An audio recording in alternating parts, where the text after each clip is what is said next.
This is made by Gloria Lee. I was on a cruise a few weeks ago and there was a formal night. It got me thinking and inspired me to knit a dress where if I got the opportunity to go on another cruise, I would be able to wear this dress.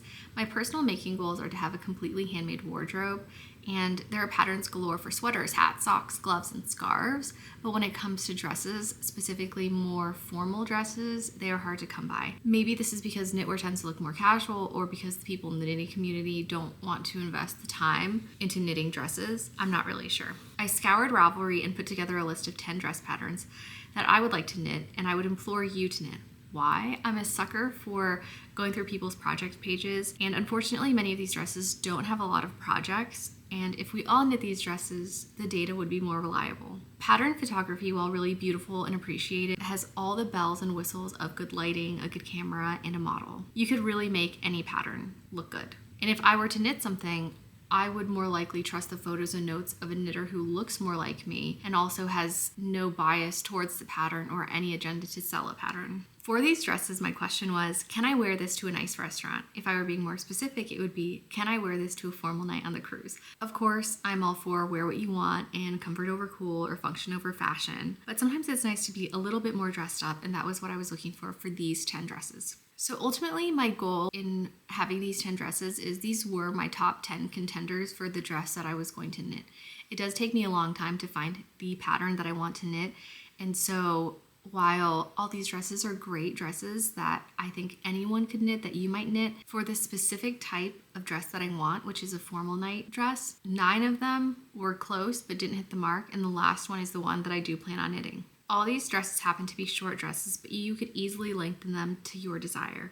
Each pattern is linked below, and I will also have a link to the bundle for these 10 dresses. Let's dive in. Starting at number 10, we have the number 9 Lacy Dress by Shirley Payton. This has 120 projects and the pattern costs $6. This is a long sleeve baby doll dress with bell sleeves, and it is from Vogue Knitting, Spring Summer 2007.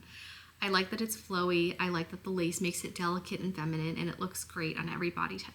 The reason why this is at the bottom of the list is that number 1, it's too casual, and number 2, it looks a little dated.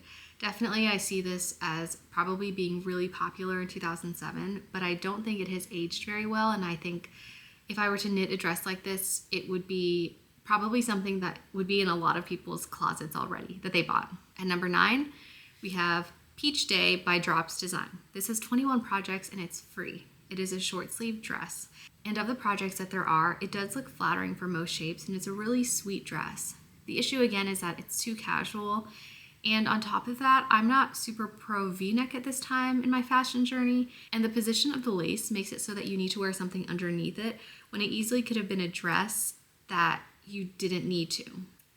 At number 8, we have Endless Summer. This has 33 projects, and it is also free and also a short sleeve dress. This is a little more upscale because of the lace on the sleeves and the hem. The only thing I have against it really is that the position of the lace is in the center, which makes it so that even if you were not wearing a slip underneath, your undergarments might show through, and so it's a strange position, and I don't know that I like that lace piece here. Also, it's V-neck, and I think I would prefer a straight neck or a crew neck. At number 7, we have Summercore Dress by Milena Juhola. This has 27 projects, which is a decent amount, and the pattern costs about $7. This is a spaghetti strap shift dress. What I like about this is that it is simple and quick, and I would definitely want to knit this at some point, but again, it's too casual just because of its simplicity as well as the large stitches. This would be something more appropriate to wear to go to the farmer's market or a picnic date. At number 6, we have the Scarlet letter dress. This is by Eugenia Tikhonenko, and this has 2 projects and it costs $2. This is another spaghetti strap slip dress.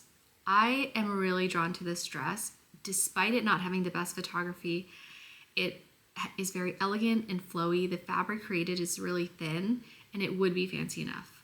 I just don't know that I would wear a dress with such a low cut back. It would be specific occasions and thus limit the versatility of knitting a dress for me. And if I'm spending a lot of time knitting a dress, I would want to be able to wear it in multiple types of occasions. At number 5, we have All Dolled Up, also by Drops Design. This has 8 projects, it is free, and it is a sleeveless dress. This I think is fancy enough because of the ruffles, and of the projects I saw, it was flattering on many body types. The strap, unfortunately, is too wide, and I don't know that I'm a ruffles person.